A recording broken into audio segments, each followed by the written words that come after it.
yes into the chat. And we have about 725 people registered for this webinar today, which is absolutely wonderful.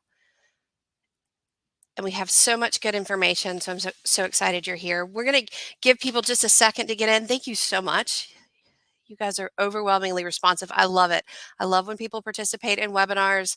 I can't stand when someone is just talking at people. And so I'm going to be asking you a lot of questions and getting people involved. And the reason why is because we have such a wonderful group of clinicians in today.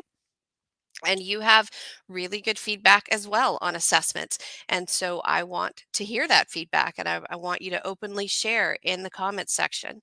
And we will definitely have a question and answer. But we're going to be going through a lot of assessments today. So while we're waiting for folks to get in, if you don't mind sharing where you're from, I'll tell you, my name's October Boyles, and I am from Charlotte, North Carolina, born and raised in Charlotte, North Carolina. So if you don't mind sharing kind of where you're from, and if you don't mind, and it might be helpful to the webinar if you don't mind sharing your discipline. Now you don't have to share either. So, but if you don't mind, that'd be great. We've got folks, okay, all over the place. Georgia, Tennessee, Michigan, Kansas, Colorado. Excellent. Texas, Massachusetts. Wow. We've got psychologists, social workers, counseling directors. That's wonderful. Ohio. Great. I've got people private messaging me. Las Vegas, Florida. Oh, I wish I was in Florida right now. North Carolina's a bit chilly, so slightly jealous. Canada, you know what, Carol, I can't complain, can I? Nope, can't complain. So, British Columbia, fantastic, wonderful. Montana, New Jersey, excellent. So good to have you guys in here today. So wonderful, so wonderful. So we are going to be going over a lot of information today, and I hope that it's going to be really helpful to you. So what I want is we're going to be discussing a comprehensive list of over 60 different assessments that are commonly used in the field of mental health. And we're going to go over a wide range of mental health conditions, and that could include depression, anxiety, bipolar disorder, ADHD, and more. And we're going to, what I'm going to do is I'll provide you a overview of each assessment. We'll talk about the purpose of the assessment, the administration of the assessment, and what's the most popular. And I'm really fortunate because I work for an electronic medical record, right? ICA Notes, and we have a large customer base across the United States and also in other countries. So we're able to gather information on the most widely used assessments. And we're going to discuss the importance of selecting an appropriate assessment for each individual and the benefit of using these standardized assessments in behavioral health practice. So I hope this is going to be informative and useful for you all because I want it to, you already have a great amount of knowledge, but I want it to enhance that. And we're just going to go over all of these assessments in a limited period of time. So I need you to buckle up, okay? Because we're going to go fast. We're just going to be thorough, but we're going to be fast with this, okay? All right. Now, a couple things. I just want to get some housekeeping stuff out of the way. This is being recorded. I am hoping we are recording it right now, I believe. So someone has hit that record button. And so we are recording this. And we also have handouts for you. So after this webinar, you will get the recorded video. So if you have to go, if you're like, look, I have patients that are coming in, whatever it is, or clients, not a problem. Okay, this is going to be recorded. We'll get it sent out to you. And then also we have handouts for you. So we have a couple really cool handouts. One, you're going to get a handout on my slides. So don't worry about that. You're going to have that. And we're going to send you a big list, a much bigger list of assessments. So, and I believe that's in the handout section, and we'll also post it in the chat right as soon as we're finished with the webinar. And so, and this list gives you all of the assessments in the different categories, the date of the creation of the assessment, whether it is clinician administered or patient or client, like self-administered scales. So a lot of good information in that list. But again, today in the 60 that we're going to be going over, it's just going to be on all different categories. And I think it'll be really helpful. So if you have questions, don't hesitate to post them in. And we're actually gonna have a question and answer session at the end. So we will get to that. Okay. All right. So I want to talk a little bit about the history of mental health assessments. I always like to talk about the history of things because it dates back centuries, and it's difficult to actually pinpoint the exact first mental health assessment ever used. But the earliest forms of mental health assessments was developed by the ancient Greeks, who believed that mental illness was caused by an imbalance of your body fluids. Okay. And there's a well known Greek physician who created personality classifications based on these imbalances in your fluids. And he had four different personality types.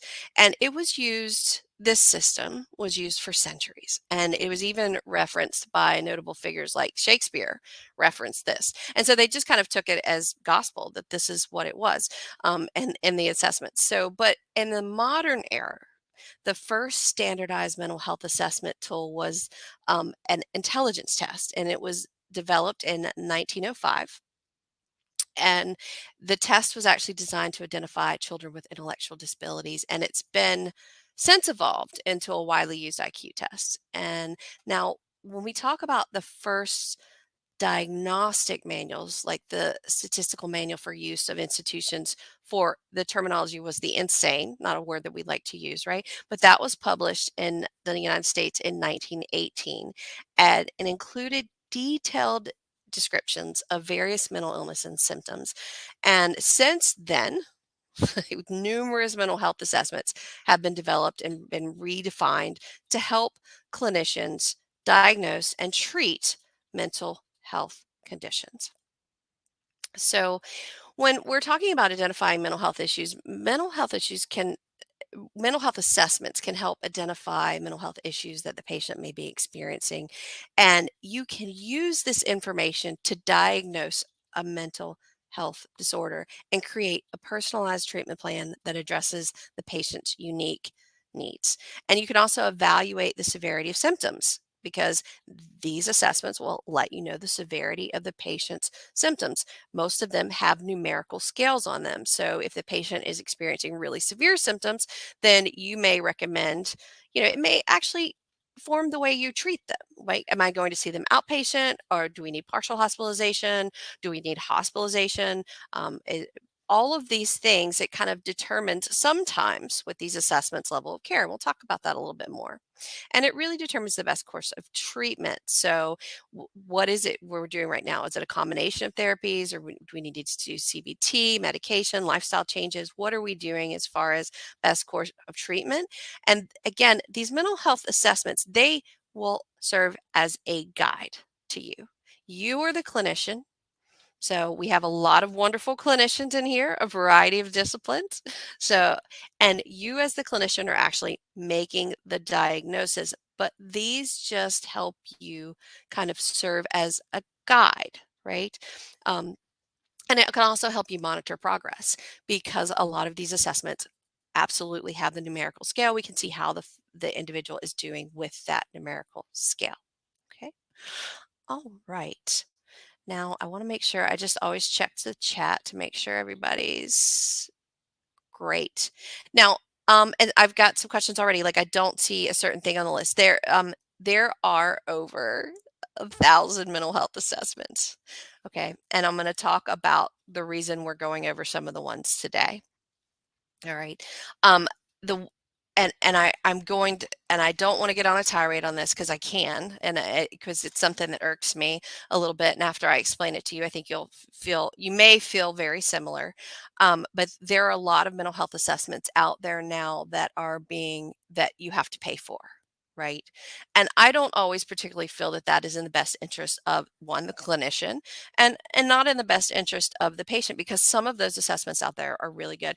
But there have been large companies that have come in and kind of gobbled up these copyrights of even older assessments. So all of the assessments that I am going to show you today are open domain, meaning you can use them and you won't get in trouble. And what happens is a lot of clinicians are using assessments that are actually copyrighted and don't know it.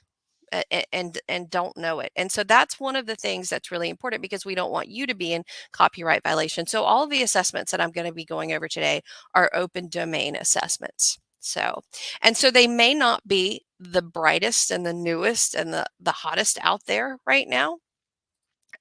But every single assessment that I will go over is valid, it's reliable, and it has evidence-based studies to back it up. Okay, every single one. Now, there are some assessments out there that are really popular that people are doing that don't have good validity. They just don't. And so I'm not going to be talking about any of those today. I'm going to be talking about assessments that have been proven in studies, they're evidence-based, they're reliable, they're interoperable, they have good interreliability, which means interreliability means, like, let's take for example that I do the assessment and then Herb, you do the assessment and we get basically the same scale. So that's what that means. And so those are the assessments that I'm going to be highlighting today. So, and there are so many. So if you've come to this saying I'm a little bit overwhelmed with all the assessments out there and I really don't know what to use, um, uh, these are a very good guideline and I'll explain why for each one. Okay. Now, these are some of the choosing the right mental health assessment. These are some of the key considerations in it, like the purpose. What's it for? Right? Is it for depression, anxiety, personality disorders, trauma? It's critical or crucial that you select the assessment that is appropriate for your patient population or the patient that needs this particular assessment. One, validity, huge on validity. There's got to be strong evidence that ensures that the results of this are accurate and reliable. And reliability, we talked a little bit about that. It's the consistency of the assessment results. Okay. If that means it's going to yield similar results if the same person multiple times administered or was done by different clinicians. Okay. And accessibility, again, why I did what is it? Is it the cost? What's the training required for this assessment? Things like that. And then also what I think is really important is cultural sensitivity.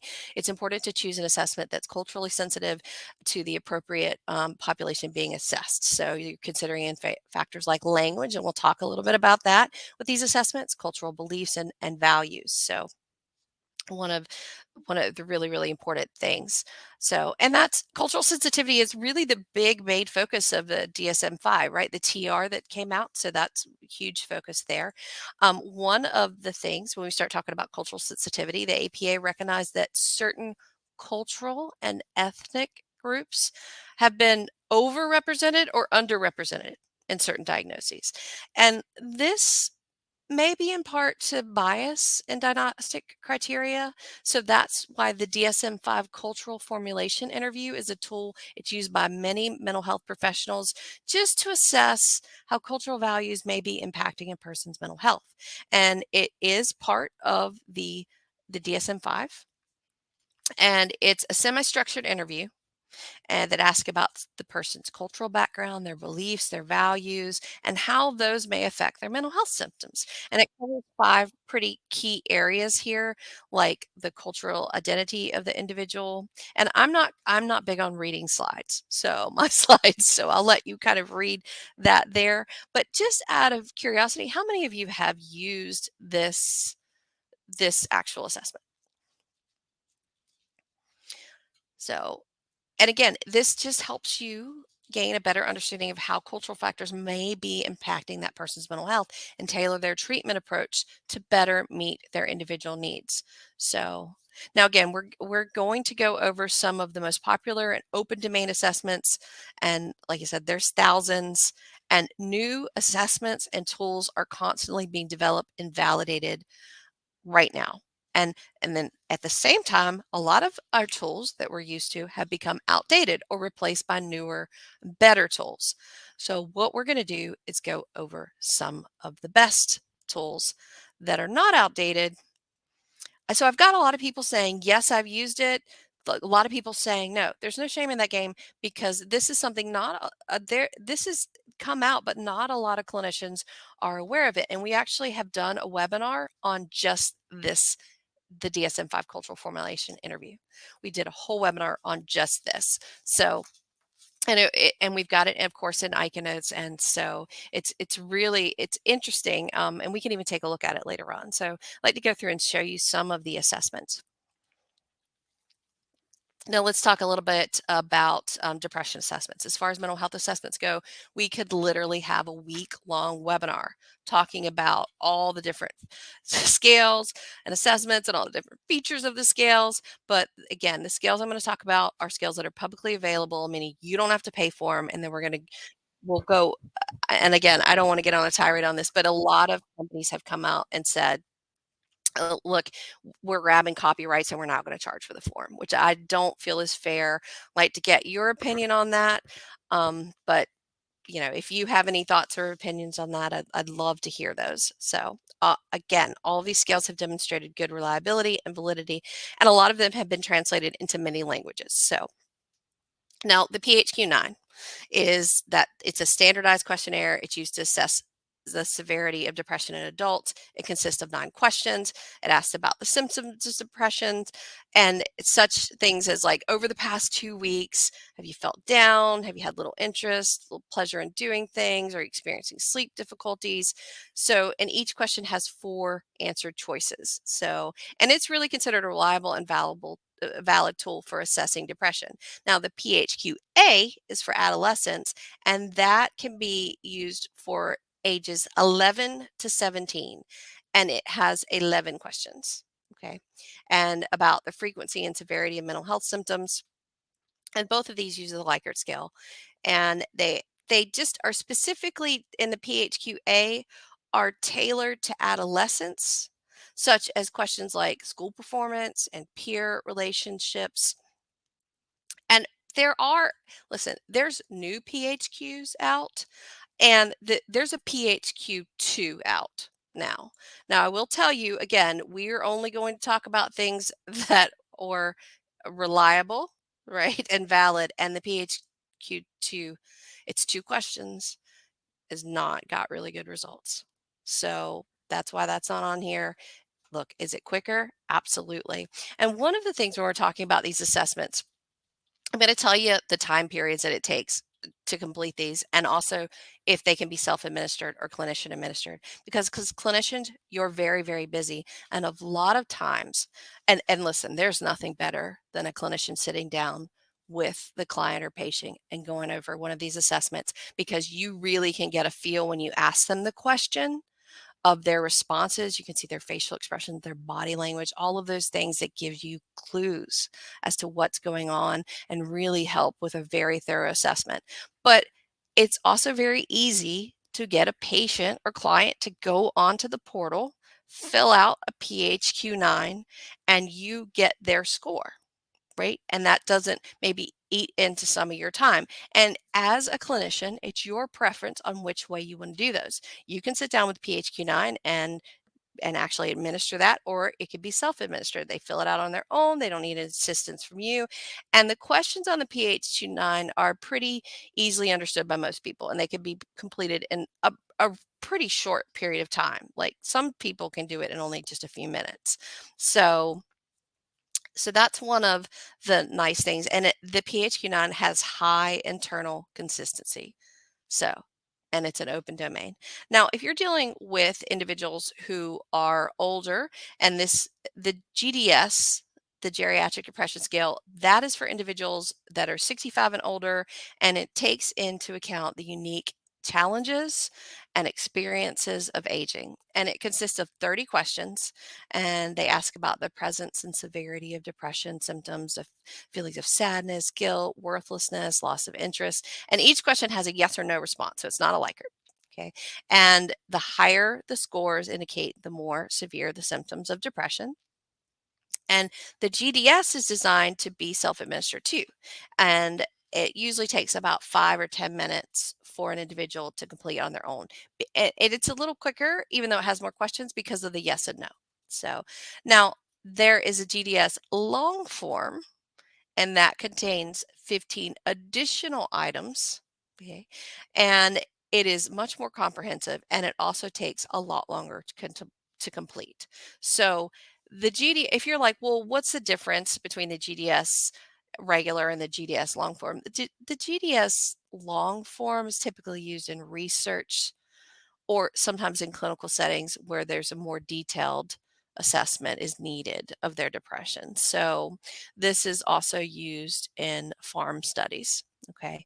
So long forms are generally, if that's one thing that you're thinking, like, well, what is it? Long forms are a lot of times used in pharm studies. So not always, but I just want to throw that out. And somebody said in private, what is a pharm study? These are for testing new pharmaceuticals that are coming onto the market or attempting to be brought onto the market. So that's a lot of times what long forms are. So what I'm saying is the average clinician is not going to normally use a long form.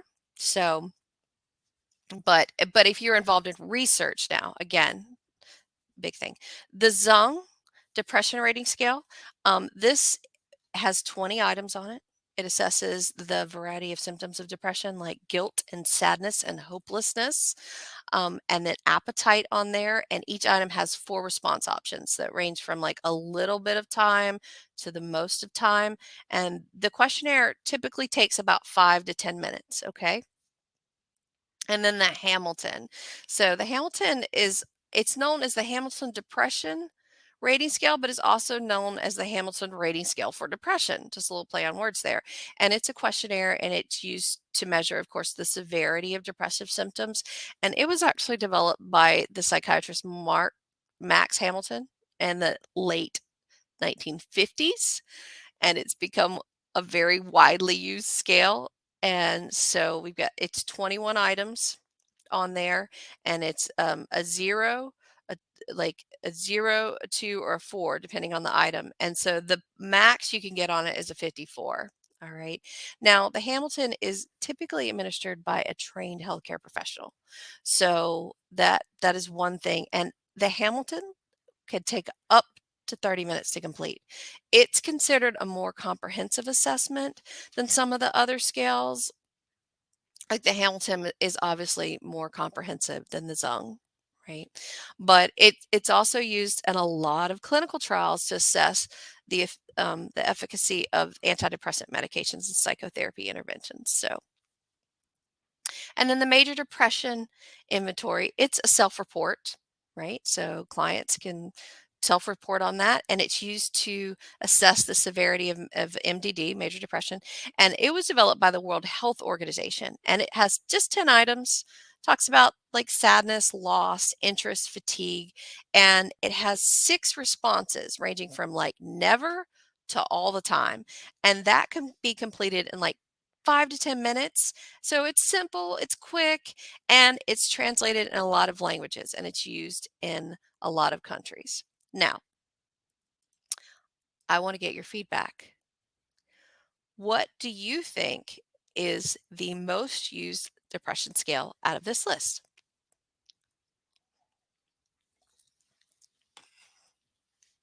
Just like to get feedback from folks. And is there any of these that you have used that you really like? I'd like to get your thoughts and opinions.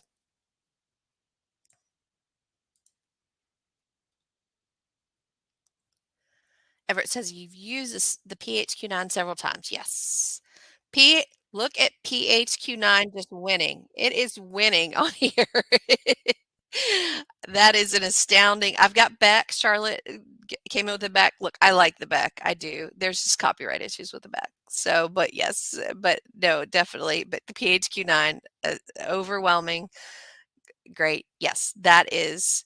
And if you wanted to know, if you were interested in wanting to know which one is the most used, you would be right if you said PHQ-9.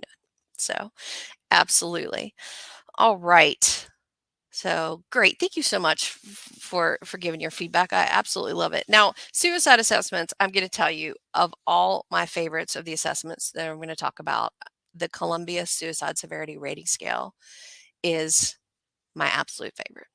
And there's definitely some background or history on that, but it is a brief questionnaire and it's really anybody can administer this without any formal mental health training. That means if you're a police officer, a firefighter, first responder, it's just got 2 questions. Okay, it's got 2 questions. It takes 2 minutes and it is available in 114 different languages. And studies in multiple countries have confirmed that the CS, the Columbia Suicide Severity Rating Scale, can actually predict planned suicide attempts. All right. The studies on this are mind blowing and they come from everywhere.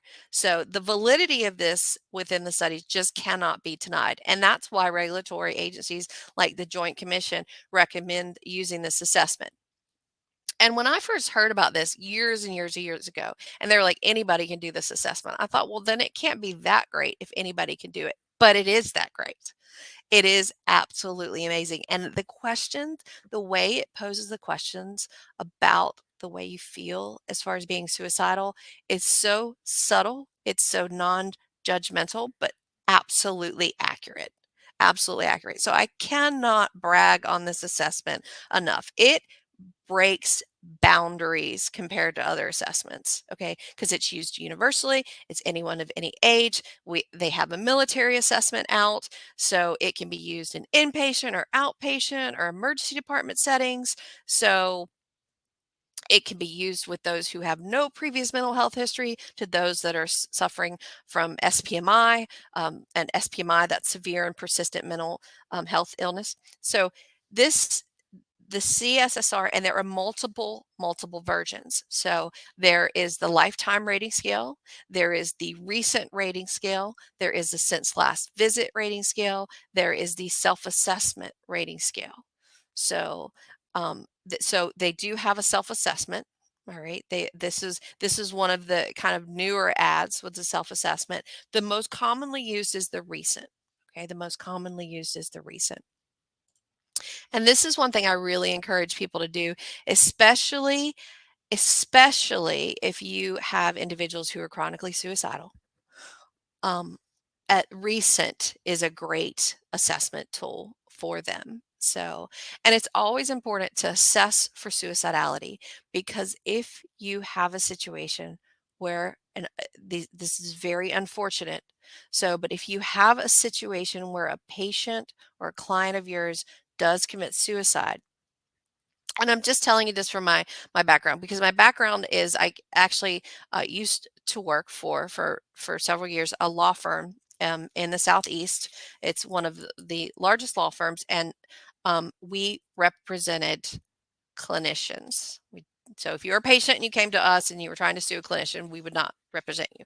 We represented usually large organizations, outpatient organizations, and hospitals for with mental health, all types of representation, but mental health was where I worked, and I worked there as their expert. And so basically, we review charts and documentation, and that's why documentation is so very important, because it's the only thing that you have. Okay, if you ever find yourself in a liability situation, and unfortunately a lot of people are practicing what we like to call defensive medicine right now, because liability is really high in the United States, and that is not an opinion, that is a fact. And unfortunately those rates are going up and not down.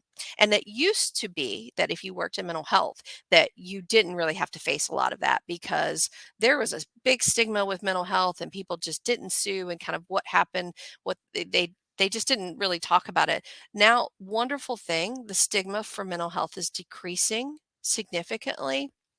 But when you see that, there is a correlations with liability for clinicians increasing.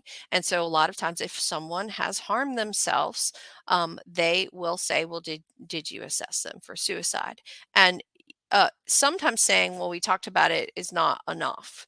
And the questions on the CSSR that you can ask the patient or client really quickly, 60 seconds, you know, are fantastic, and you're using a valid and reliable scale. So if you ever find yourself in that situation, I hope none of you do, and you could say, I used a valid and reliable scale. It's and you know it's it is the most recognized scale for suicide. So again, I'm going to get off of this hot topic. I've bragged about this enough. So just do any of you use the CSSRS? Maria says yes. Exactly. All right. Excellent. Excellent. Okay, going to keep moving on. Anxiety assessments. Interested to see if you use any of these, and do you have a favorite? So the depression, anxiety, stress scale, it's a self-report questionnaire. It's used to assess the severity of symptoms related to depression, anxiety, and stress, and it was developed in Australia, and it's become widely used, and because it's self-administered. And so, and they it's a very, very good scale. It contains 3 subscales within each 7 items. So, and it's a Likert scale. Now, the 21, there's a 21 and a 42, okay? But and they differ basically in the number of items and also the subscales used. So, the shorter version consists of the 21 items with the 7 items per subscales, and it makes it a lot quicker to administer and score. And it and that's pretty convenient, right? So, but it may be a little less sensitive to subtle differences in symptoms, whereas the 42 is going to be the much longer version. It's got 14 items per subscale, and it makes it useful in clinical contexts where there's more detailed evaluation is necessary, but it's also going to be more time consuming and potentially less convenient. And one of the reasons that I talk about the ones that are quick to do is because a lot of these, especially if they're self-administered scores, your your patients or clients, they may be really engaged in the first couple of questions, right? They may really think about them and be very engaged in them.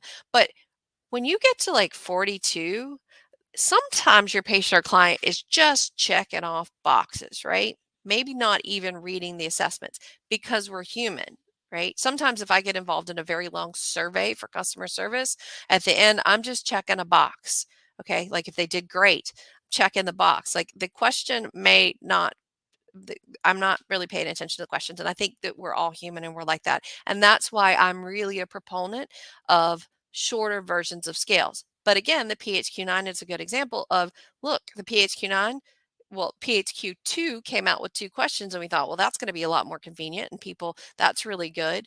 And you think, well, if the CSSRS can do it in 2 questions and really get that high validity, then the PHQ-2 should be able to do that. And that's not the case. Not all scales are created equal, right? And so that's one thing. So the DAS 42 is just it's got a lot going on. The GAD 7 is a self-report, and it goes over the assessing the severity of generalized anxiety, and it's brief, it's widely used, it's based on the diagnostic criteria and the DSM 4, and it just has the 7 items, and participants basically rate each item on a 4-point Likert, like not at all to nearly every day. And that's a lot of things I like about the GAD-7. It's brief, it's easy to administer, it's reliable, and so really, really good scale. Hamilton Anxiety Scale, it's a clinician administered questionnaire that's designed to assess the severity of anxiety symptoms. It's an oldie. So the Max Hamilton did created the scale in 1959. It's got 14 items, but it does talk about things like tensions and fears and insomnias and even somatic complaints. So, and you can it ranges from 0 to 56. And what I'm going to say about this with the Hamilton is because it's clinician administered, it's going to be more time consuming and resource intensive than a self report like the GAD-7. So, but the Zung anxiety scale is self administered as well. And Mr. Dr. William Zung in 1971 created this, and it's used in clinical and research settings, has 20 items. It talks about nervousness, tension, excuse me, tensionness, not a word, fearfulness, nervousness, and tension. Um, and so a lot of good things there. We'll jumped ahead. Sorry about that. So one of the things, which one do you guys have you used the most? I'd love to get your feedback. Love to get your feedback on which one.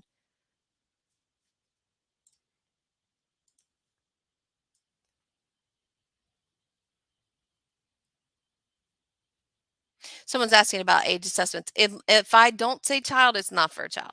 So, the, okay, we've got some variant here. GAD-7, the DAS, GAD-7, Zung. Great. Das and Zung.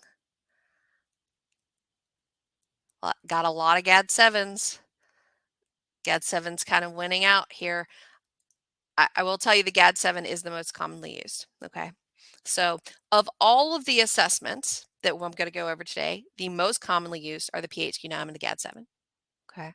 So, but great. And it's nice to see people using a variety of things. It really, really is.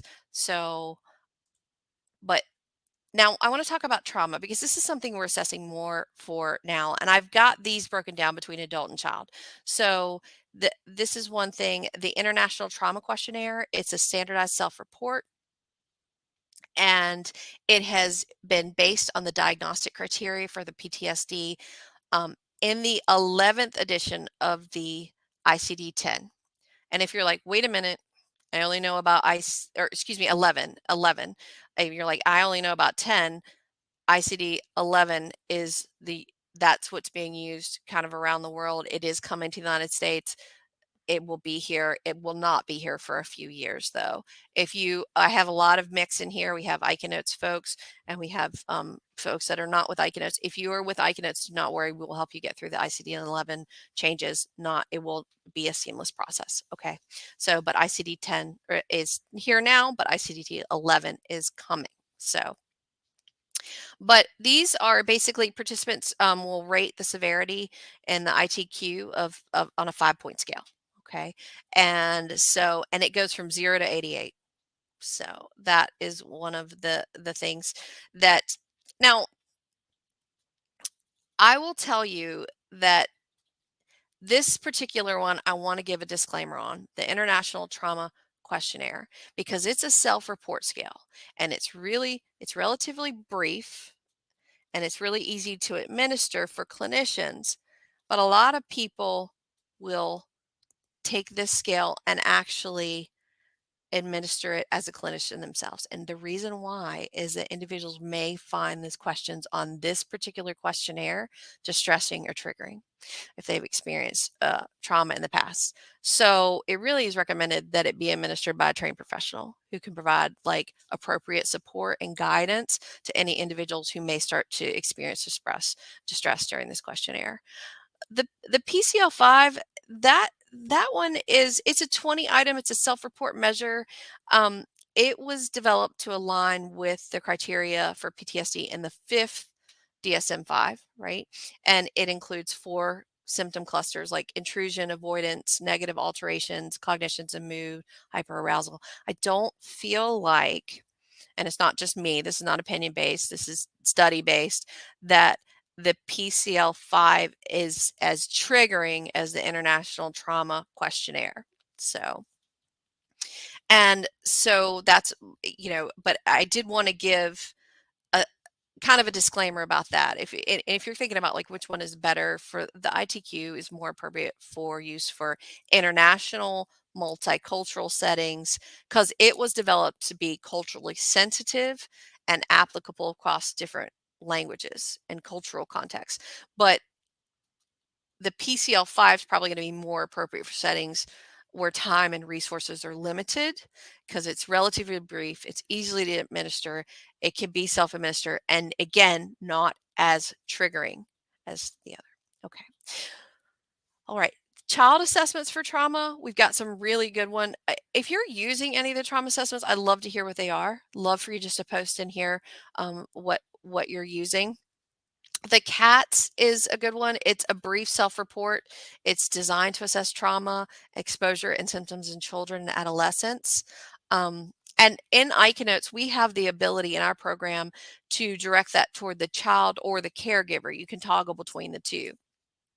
And it consists of 10 questions that assess the range of trauma exposures. That includes physical abuse, sexual abuse, neglect, witnessing of violence and accidents. And it just really goes over like intrusive thoughts, avoidance behaviors, and hyperarousal. And it's easy to administer.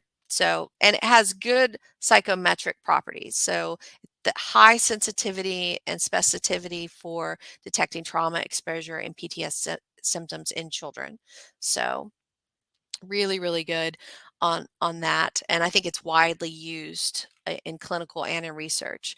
Um, so see the child PTSD syndrome scale, really good. The traumatic events screening for children, this is for ages 6 to 17, and it has 20 items, and it assesses a range of PTSD symptoms, and it's brief, it's easy to use. It can be done in about 10 to 15 minutes. It could be self-administered or administered by a trained professional. Also has good psychometric properties and high sensitivity for detecting trauma exposure. Okay.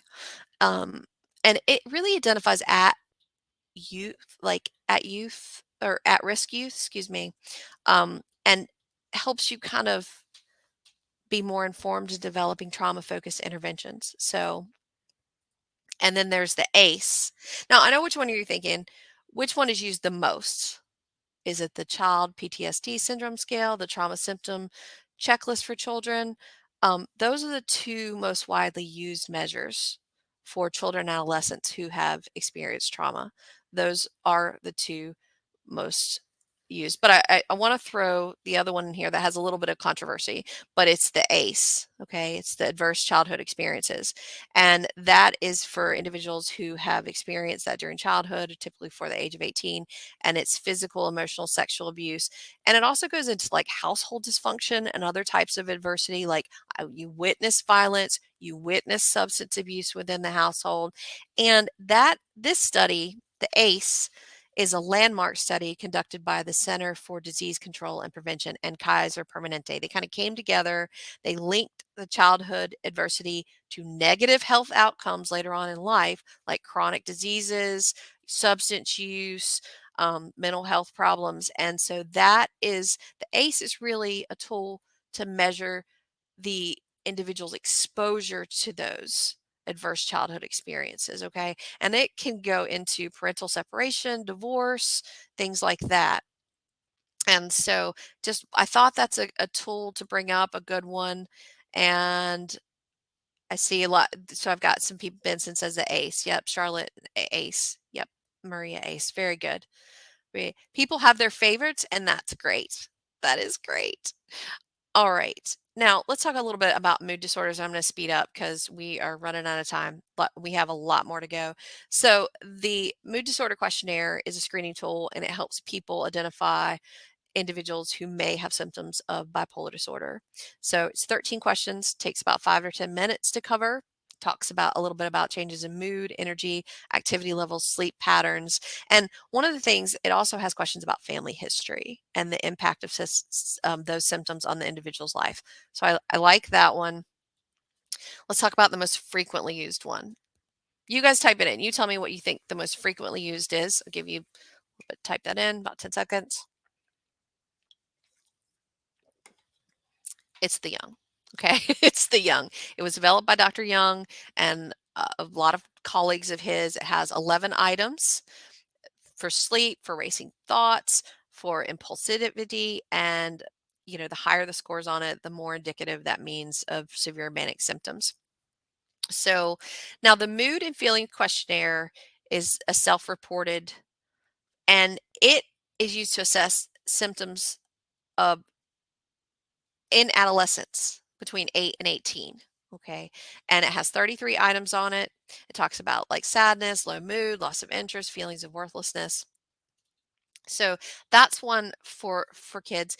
And then the bipolar spectrum diagnostic scale. It's a self-report measure. Again, love self-reports, consist of 19 items and 0 to 4 scale on them. Okay. Higher level scores, because it can go up to 76, indicate higher levels of bipolar disorder symptoms.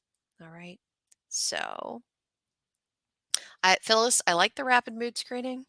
I do. I do. I like those. Again, what we're going over is open domains, though. But yes, there are a couple that you guys are mentioning that I really am fans of. I really, really am. I want to talk about cognitive assessments. First off, the 6-item cognitive impairment test, it's a brief cognitive screening tool, and it consists of 6 questions. So it talks about like cognitive domains, orientation, memory, and attention. It's quick, it's easy to administer. If you're doing telehealth, you can do this one. Okay. And it's reliable and it's valid. So Again, it's not a diagnostic tool in itself, but it is reliable and it's valid. The other three for cognitive assessments, the mini mental, people have to write a sentence, so that can be difficult. The mini cog and the Montreal cognitive assessment, these are all really good assessments, all copyrighted assessments. Okay, they have proprietary um, products. So, and again, I'm going to say this, the politically correct response is copyright protection can provide an incentive for further research. I'm trying to be really nice when I say this, and development in the field of mental health assessments. But the revenue generated by the sale of copyright assessments could be reinvested in the development of new assessments, but then they also charge for those assessments as well. So a lot of assessments you can't get to, it's behind a paywall, right? You have to go in, do the assessment online behind a paywall and pay for each of it individual assessment. And that's super frustrating. So especially since these assessments are older assessments, the last three that you see, but the 6-item cognitive impairment test, not copyrighted, no one's going to charge you for that. And there is no drawing of a clock or writing of a sentence that you get with the other exams. And so it is like something that you could do with telehealth. So, all right, personality disorders. There are a couple really good ones out here, but these are the ones that I want to actually want to focus on. The borderline personality screener, it's a self-report. Okay. And it was developed by researchers to provide like a brief and reliable measure of the BPD symptoms. So it's got 23 items on there, like identity disturbance, instability, impulsivity, unstable relationships. So it takes about 5 to 10 minutes for the individual to do. It also depends on the individual's reading speed and their level of self-awareness. Okay, so that is one thing. So those times will vary. Um, but the other is dissociative experiences scale. This measures the dissociative experiences in individuals. That's where an individual has a disconnection from their thoughts, feelings, and memories or their sense of identity. There's 28 items on there. Okay, it's 28 items on there. Takes about 15 to 20 minutes for someone to complete that. Now, the next one is an International Adjustment Disorder Questionnaire. This is the newest of the personality disorder scales, just came out in 2019, and it's a self-report, and it's designed to assess symptoms of adjustment disorder. So, and then the the inter the well, let's talk about the PD-5. We have the PD-5, there's one for adult, there's one for a child, okay? It's a self-report, and it assesses personality traits according to the model outlined in the DSM-5. So, and I think these are really, really good. Um, there's a lot of I like all of these. The Waller self-description inventory, I think we need to talk about this a little bit. This one, this is you can use between children and adolescents between age 8 and 16.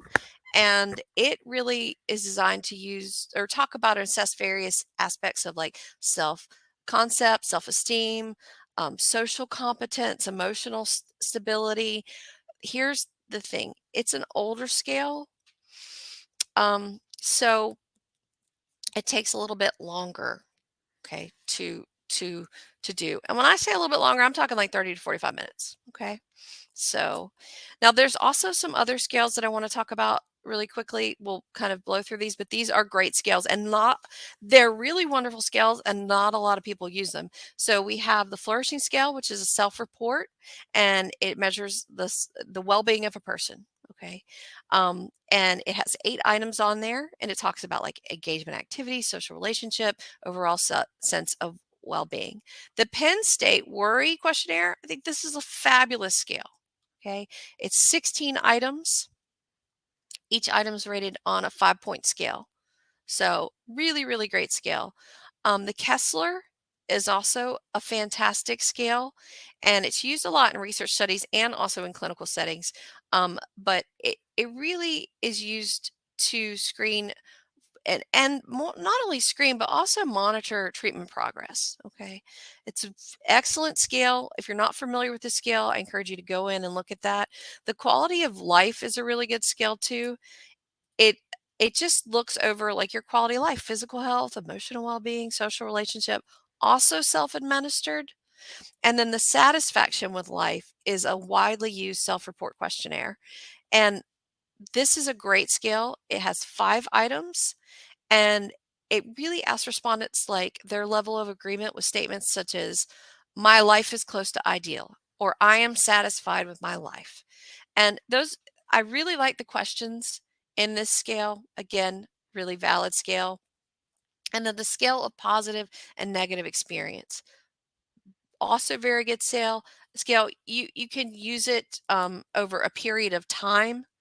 So it's basically was developed to provide a brief and reliable measure of positive and negative experiences. And then the scale, so it's really, really a good scale. We don't have a lot of time to go into this because I'm running a little bit low on time. Does anybody use these kind of quality of life scales in your daily practice?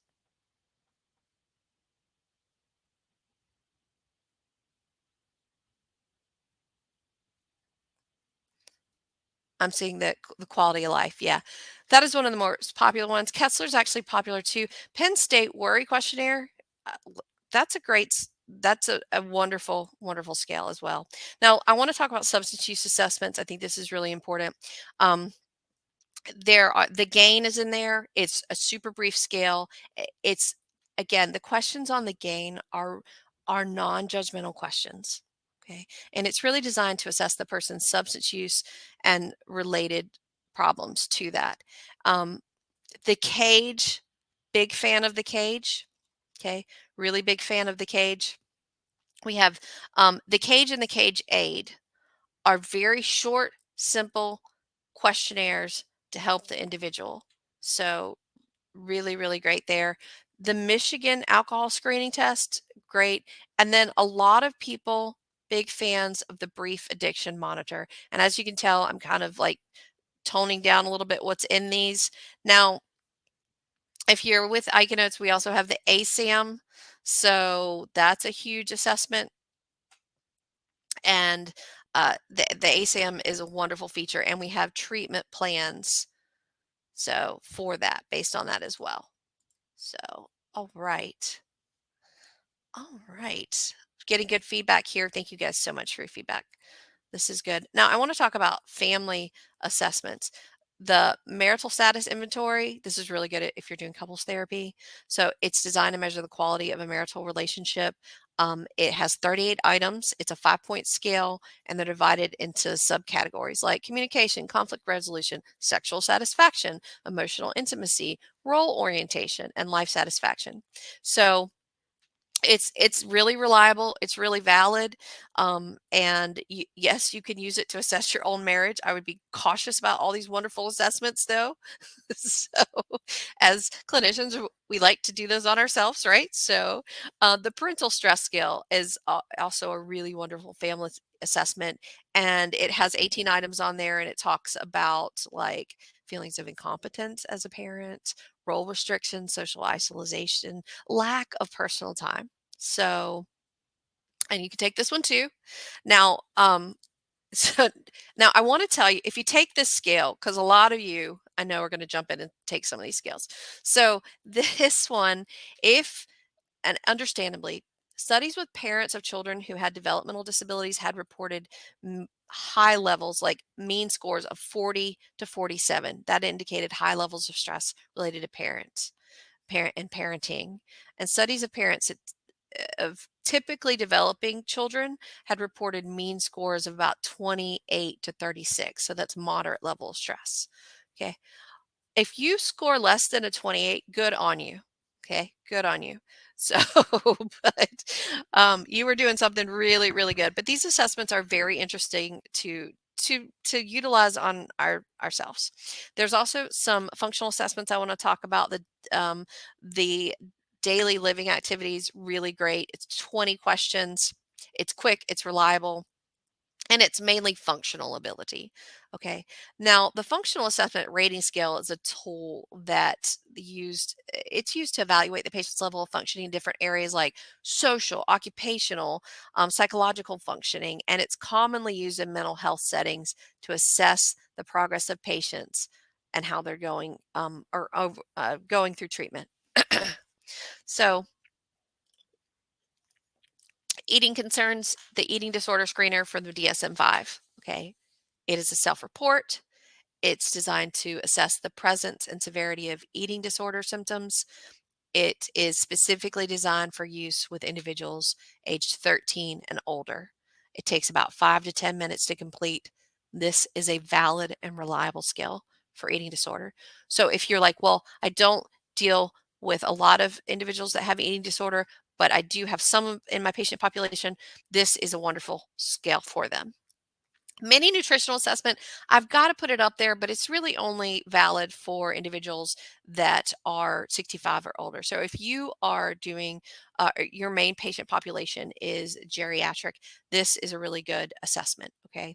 Also, if you're having to attest to MIPS, and if you don't know what MIPS is, that is a wonderful thing. But for the individuals on here, I saw we have some providers on here, prescribers. You're dealing with patients that are Medicare patients. This is something that you really want to take a look at when you're going over BMI, if they hit those BMI thresholds. Okay, MIPS, that could be a whole nother webinar. It is a nightmare. And so if you don't have to attest to it, be very, very happy. ADHD assessments, I want to go over this really quickly. We have the Winder Utah rating scale and the ASRS self-reporting for these. And so the Winder has 61 questions, right? 61 questions on it. So that's a lot of questions, especially when you're trying to assess ADHD. Okay. Now, the second assessment is the adult self-report scale, and it has 18 questions so on it. And so that is one thing that is helpful. I'm interested to see what you use for your ADHD assessments, and then developmental assessments. So we have several diagnostic scales on here. The first one is it's short, it's self-administered, it has 14 questions, it's based on the DSM-5, which again, as you can tell, I've said that several times about certain assessments. A big fan. If they're in the DSM-5, they're holy. Okay. So that's one of the things. The second questionnaire is also 14 questions, and it's typically completed by individuals themselves, but it also can be completed by a patient or caregiver. And it's about 10 to 15 minutes to complete. Okay. And so now I want to go to questions, and I want to show you some of the assessments that we have in Iconotes. I want to see how I'm running. I've got 3 minutes. Okay. Vanderbilt. Look, Andre, I like the Vanderbilt. I'll be honest with you. I do. Um, how are you feeling about all these assessments? If you hung in there with me, you went through 60 assessments. You learned about 60 assessments today. So in this 1 hour, so you have done a lot in this 1 hour. If your brain is a little fried, I definitely understand that. So absolutely. Phyllis, that's a really good question. We are currently working on getting web CMEs for the webinars. So that is my goal for the next quarter. So that is my goal for the next quarter. I do want to show you some of these assessments. We have in Iconotes really quickly. So if I can do that, I'm going to just reshare my screen. Thank you so much. Thank you. You guys are wonderful. You're absolutely wonderful. I want to just show you what the assessments look like in Iconotes, and also how you can build them in your notes. So I'm just going to go into forms and assessments. We have all of the forms and assessments in here in Iconotes, like not all of them, because we don't have thousands of them. But we do have ones that we talked about, like the Winder and the Waller. And yeah, I didn't even go over some of these, like the safety with the CSSR. I just hit like there's our quality of life, there's our PHQ-9. So one thing, and this is really benign, but it's like one of my favorite things, is in Iconotes, it will actually start to, when you're doing these assessments, it will actually populate the scores for you. So really, really great. It'll populate the scores for you. It's silly, but I love it. Also in Iconotes, if I'm going into, and let's say I'm doing an assessment on an individual, and I'm going to go into a therapist note, and let's say the individual is just they're having symptoms of depression. So I'm gonna with Ike Notes, our content will populate for you. You can obviously type to your heart's content, but I could say, look, their depression is present, and it's maybe it's daily, and the mood lasts for hours, and I could talk about how their appetite is poor, and that's present, and they're irritable, and that symptom continues, and they have libido is decreased, and that's present, and I can talk about suicidality. They're not suicidal, their denial is convincing. I can go into behavior. I can talk about verbal content, like maybe there are things going on, maybe they're having problems at work and they're having depression there and low self-esteem. And then I can talk about what I'm going to do for them. So my session goal would be that we're going to work on coping skills, all right? And we're going to work on self-esteem. And our interventions here are I'm going to encourage them to vent their feelings and give them support. And then here we have rating scales. Now, this is the great thing about rating scales. If they did a PHQ-9 on the portal, we have the rating scales on the portal for them. If they did the PHQ-9 and they scored a 13, I can come in here and mark that they scored a 13. And then when I compile this note and I save this progress note, it will continue to save my scores for the PHQ-9. So there's my note. I've got a great note, took me no time to do it, right? And then when I go into the chart face, we have a log section, and I can actually start to see them trend over time. So I can go to rating scales log, and I can see that there is PHQ-9 trend there. So absolutely. So really, really helpful within the system to incorporate these scales within your everyday assessments with the individuals. So thank you so so nice. Melinda, I hope I answered your question. Thank you so much. I appreciate you guys. We do have the handouts. If you want to use, I had someone just private message me. If you want to use the content in this webinar, you're more than welcome. Just contact me. So that's just contact me before you do it. That's not a problem.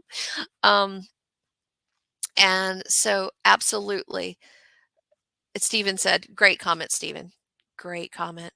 Well, again, thank you so much. I hope this was helpful. I did get one other question. How do I find scales to use with this population, especially for depression, anxiety? Erin, I'd love to work with you because there are a lot of great scales out there. Again, I went over the most popular ones, but I think we could work together and really find some good scales to fit into for your particular patient or client population. So absolutely, this webinar is been recorded. It will be shared with you. So, and I appreciate you guys just hanging in there because we went over a lot of information. So thank you so much. And I hope everybody has a wonderful day. Thank you. I'm going to put my email right in here into this is my email address. It's just october@ikenotes.com. All right. Thank you guys so much. Have a wonderful day. Thank you.